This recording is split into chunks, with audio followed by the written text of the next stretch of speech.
From the A1 RV, it's Super Bowl week here in Atlanta. We got the Rams, we got the Patriots, and we got one of the best receivers in all of college football here next to me. Scotty McKnight kicking off the tour here from the RV. Scotty, thanks for jumping on, man. Oh, appreciate having us, man. Appreciate you being here. Yeah, I mean, give people, clearly this is an audio podcast, but describe the RV that we're on right now, because you and I, we were fortunate we slept on this bad boy last night. You've been here for like 2 weeks. This RV is what you think when you think of like Jay-Z or Kanye or a major musical act touring the country. This is what they use. So there's 12 beds. There's 12 beds. There's a kitchen. There's a running shower. There's a living room. There's a back room that we use as an office. So pretty much anything you need, and we're just like cruising, and it's wrapped with, Athletes First logo signage everywhere. And then we got Sasquatch on the side with jack links. I love that. So I was pumped. You invited me down here, bring the podcast onto this RV, crash on the RV, meet different athletes that are coming through here, Super Bowl week. There's a lot happening.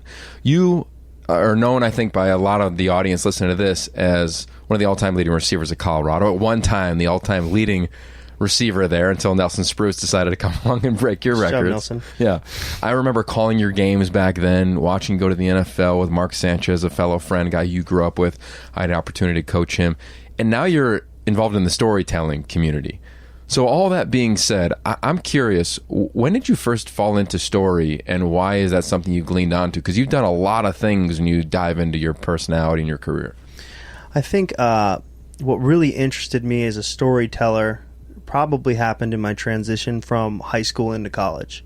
Being from South Orange County, and what some might refer to as the OC bubble, and moving out of that into a diverse Division I college football locker room, and seeing different guys' stories and paths and how they were all colliding with my own, in that environment, which is heavily publicized, big-time Division I college football. I just saw everyone was from a different path, a different walk of life, and I found it very interesting that we were all trying to accomplish the same thing, and that's winning football games, and that's, ultimately playing in the NFL. And they were all for different reasons. So those kind of were the first stories I thought, man, these are compelling. People need to hear this, and then that's, branched out to other ideas. So speaking of those other ideas, you've been on this A1 bus RV for a while now. The Senior Bowl, at the Pro Bowl, you're a producer, you've got a background in writing, obviously, and of course performing as an athlete. What are you doing right now? Because you have a lot happening, and I think the vision that you've had from the locker rooms you just described are now making it to mobile devices, big screens, multiple platforms across the globe around sport and what the power of play, specifically in football, can do. Yeah, I think one of the things that I experienced in playing is realizing that, a lot of times professional athletes, they do media and they don't have a ton of control over that, and they aren't compensated appropriately for the things that they're doing that larger media groups are typically capitalizing off their stories. As a player, I saw it, and now post-playing career, I thought it'd be nice to do something to shift that gear a little bit. With that, I started Goat Farm Media. It's a media company that is really set to give professional athletes the power to, create, control, and profit from their stories and the stories that they want to tell. It was kind of a lofty goal at first, but I got some great partners attached and some professional athletes from the beginning to tell stories that were meaningful, that the athletes could kind of feel engaged in a part of the creative process with. Started with a pre-draft show that highlighted Josh Rosen and Derwin James and Will Hernandez and a group of rookies training out in Orange County in their lead up to the draft. Aaron Rodgers executive produced that project. Obviously one of the greatest quarterbacks of all time. So that helped us a little bit in the beginning. And now that's spanned into projects that, maybe aren't such a docu-follow, but hey man, you got an idea for a project. Let's throw some stuff on the wall and see if it sticks. We released a Mark Sanchez viral video that was kind of like a Funny or Die of him playing like a playoff road guru, teaching, the GOAT Tom Brady about how to win on the road, kind of a, funny tongue-in-cheek comedy sketch. And then most recently, in Mobile, Alabama, I was actually working with Jim Nagy, the executive director of the Senior Bowl, to produce a documentary that highlights the uniqueness of that game, which, many people don't know that for a week out of the year, in January, you can find this small, unknown town in Mobile, Alabama, where every major NFL brass decision maker is in that building, in that city, evaluating the next crop of NFL future superstars. And it's interviews, and it's meetings, and it's walkthroughs, and it's practice, competitive practices between these guys. And one side is being coached by John Gruden, and the other is being coached by Kyle Shanahan. So, you get a pretty unique experience in that week, and Jim and I set out to kind of embody that and show what these guys are going through by highlighting a couple different players. So that's what I was doing in Mobile, and then now we're moved out here and trying to do some things with our clients at Super Bowl. I love that, and you're definitely getting a taste of the RV. You hear the AC kick on.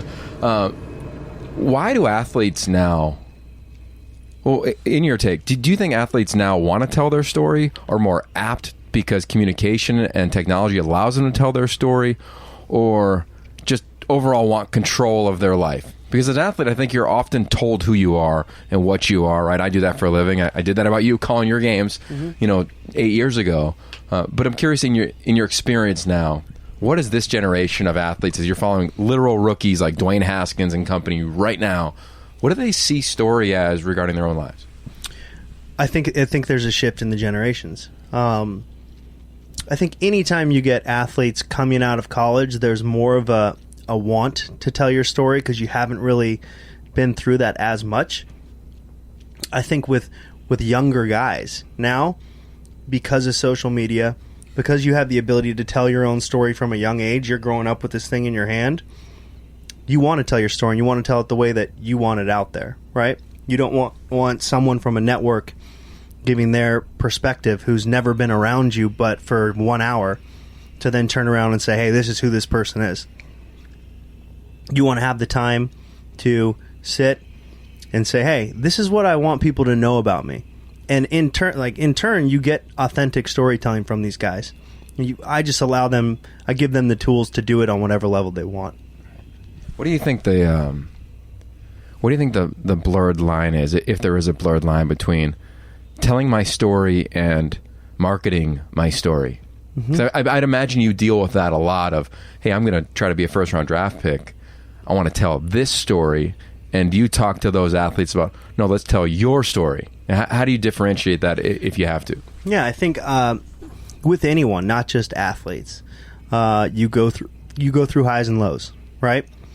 And a lot of times the lows are very heavily publicized, and they're skewed for dramatized, media. That's the way it is. It sells, and I get it. And you'll see athletes that will come with a response that's apologetic in nature, or maybe no response at all. I think if they're, as for anyone, you're going to approach these things head on in the projects that we do. So it's not discussing those things, but maybe giving an explanation as to what happened, during that. So you're actually going to get insight into, hey, I messed up, and this is what happened, and this is what I learned from it, and this is the takeaway. And pretty quickly you can tell if that person learned something from it or they didn't. This was, you were still playing.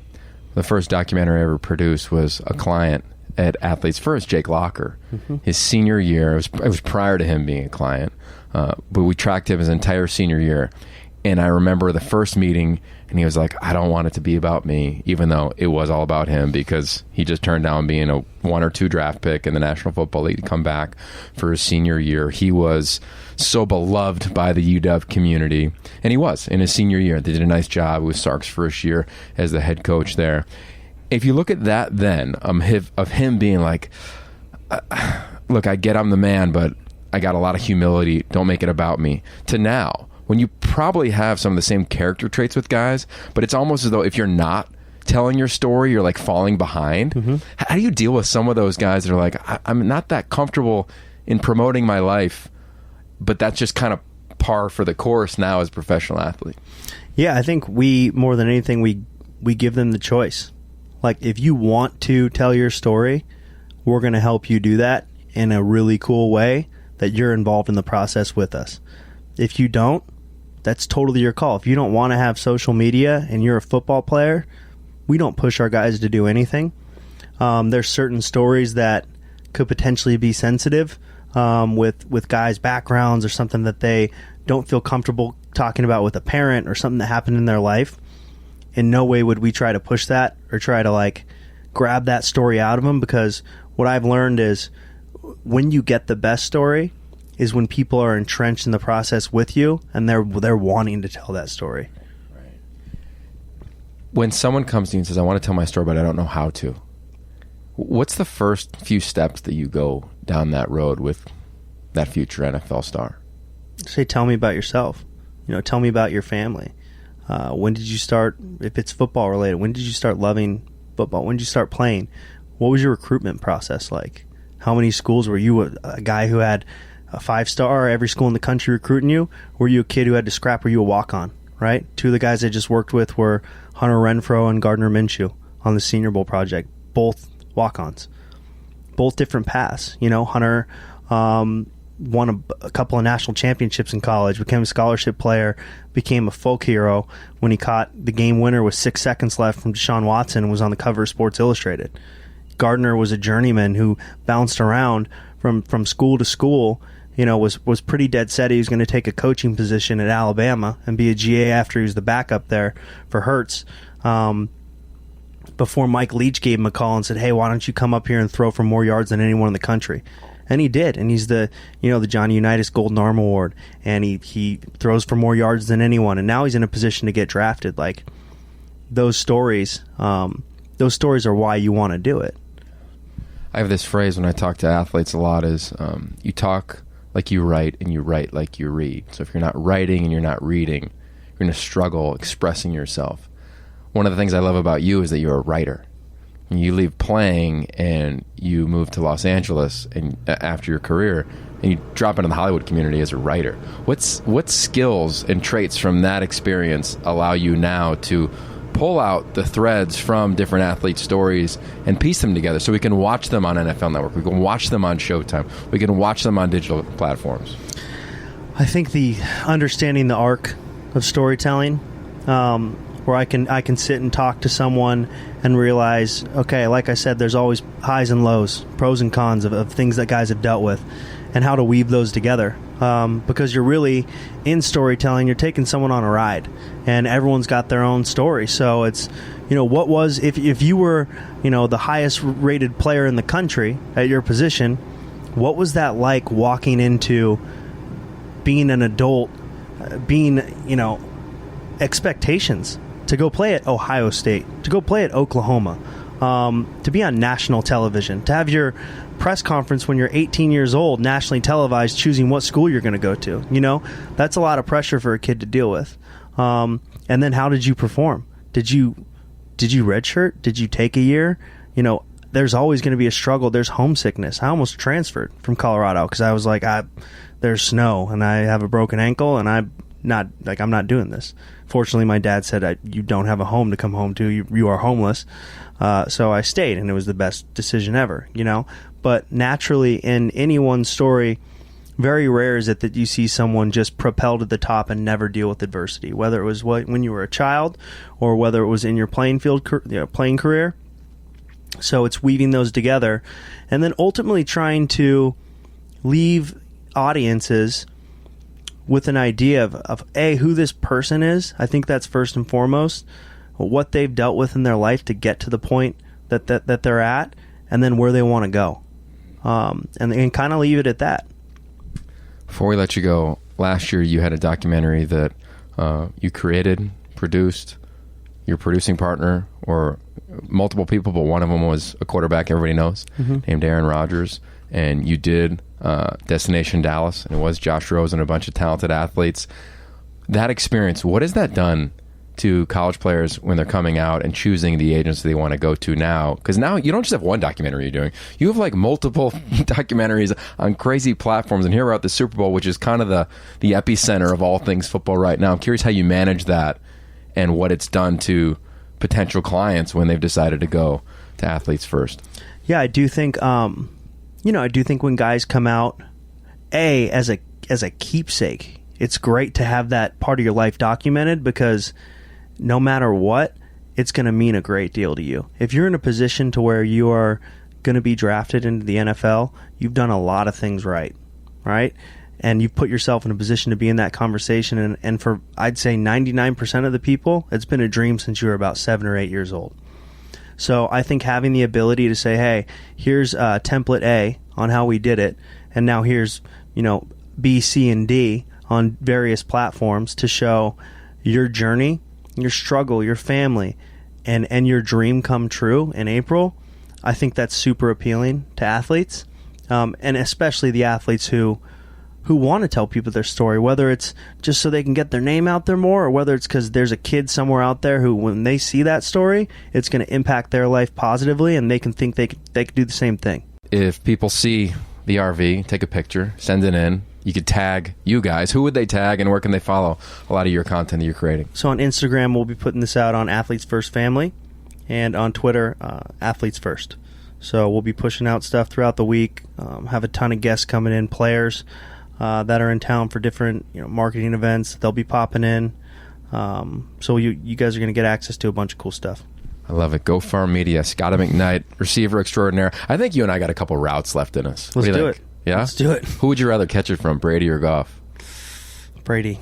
Oh, all right. Nothing against Jared, but that dude's, he's the Jordan of the sport. Yeah, he really is. All right, that's Scotty McKnight. I'm Yogi Roth. We're coming back with another guest.